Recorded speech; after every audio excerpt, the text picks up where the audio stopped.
Face aux entrepreneurs français, le chef de l'État béninois a vanté les mérites du pays et les opportunités qu'il offre aux potentiels investisseurs. Une intervention succincte, cohérente et sincère selon ses compatriotes. Mais il a dit quelque chose qu'il a reconnu et il a expliqué pourquoi. Est-ce que vous imaginez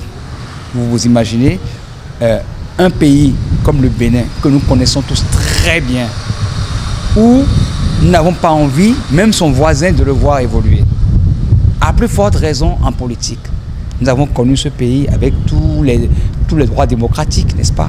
Droit de grève, liberté d'expression, on l'a connu pendant 55 ans.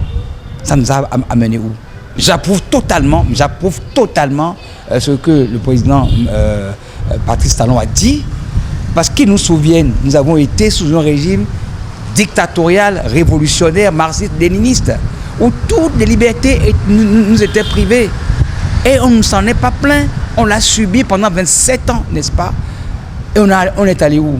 Là, on vous dit, on fait un recul démocratique. Est-ce qu'on est en train d'assassiner les Béninois parce qu'ils parlent?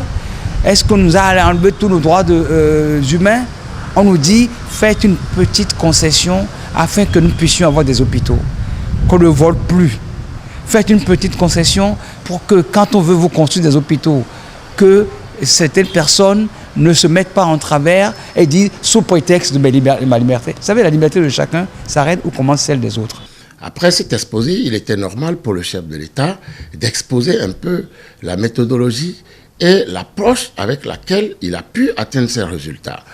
Et parmi les approches, parmi les politiques publiques que le chef de l'État a mis en œuvre, il y a un peu la gouvernance sociale qui est apparue où on parle un peu de recul démocratique tant sur la gouvernance sociale que sur la gouvernance du système partisan. Et par rapport à ça, entre autres, nous avons le droit de grève qui a été limité, voire supprimé pour certains secteurs des employés de l'État, que l'ensemble de ces politiques puissent se dérouler normalement pour le bien-être de nos concitoyennes et de nos concitoyens. La déclaration du chef de l'État vise à attirer les investisseurs et leur démontrer que le Bénin a changé et reste aujourd'hui un hub de développement. Nos jeunes souffrent. Nos jeunes sont hyper diplômés et ont du mal à trouver de l'emploi parce que nous avons un problème d'unité de production. On n'a pas assez d'unités de production.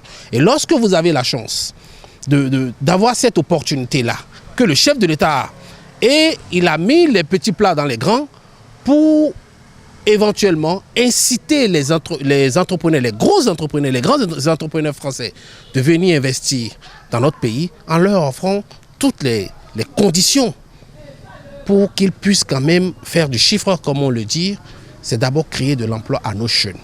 C'est un satisfecit général, global, nous sommes tous d'accord là-dessus. Et il a très bien présenté. Il a en plus dit, aujourd'hui, les Béninois ont au moins 3 caractères que lui, président de la République, il a essayé de leur imprimer, à savoir l'ambition, le sérieux et l'acharnement au travail. C'est vrai que sans ces éléments-là, il est difficile d'abord que soi-même on se réalise, et à plus forte raison de réaliser, de faire en sorte qu'un pays d'école se développe. Maintenant, il a aussi dit aux chefs d'entreprise français des choses que je pense qu'il aimerait, que ces chefs d'entreprise aimeraient entendre.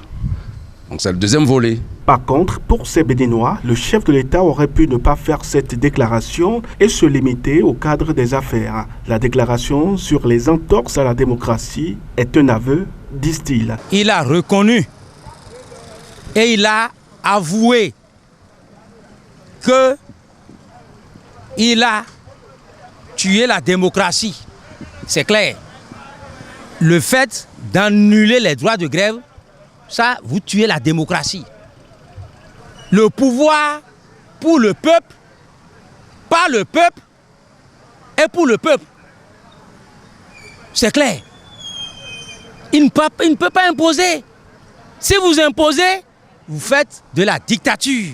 Et la dictature conduit à la tyrannie. Mais au niveau de la démocratie, ce n'est pas encore ça. Parce que c'est la démocratie qui a emmené M. Patrice Talon au pouvoir, dont je suis un soutien. J'ai soutenu l'arrivée de M. Petit Talon en 2016 au pouvoir. Donc il ne peut pas arriver au pouvoir et briser la démocratie. Les pays développés en Europe ou à l'Occident font la démocratie. Que ce soit en France, vous avez vu les élections législatives passées, où Macron étant au pouvoir, ayant gagné les élections, n'a pas eu la majorité absolue à l'Assemblée. Alors, donc, ce n'est pas parce que nous voulons faire le développement du pays que nous allons barrer ou écraser la démocratie. Hein? La classe ouvrière dit réagir incessamment aux propos tenus par le chef de l'État lors de sa rencontre avec les entrepreneurs du MEDEF.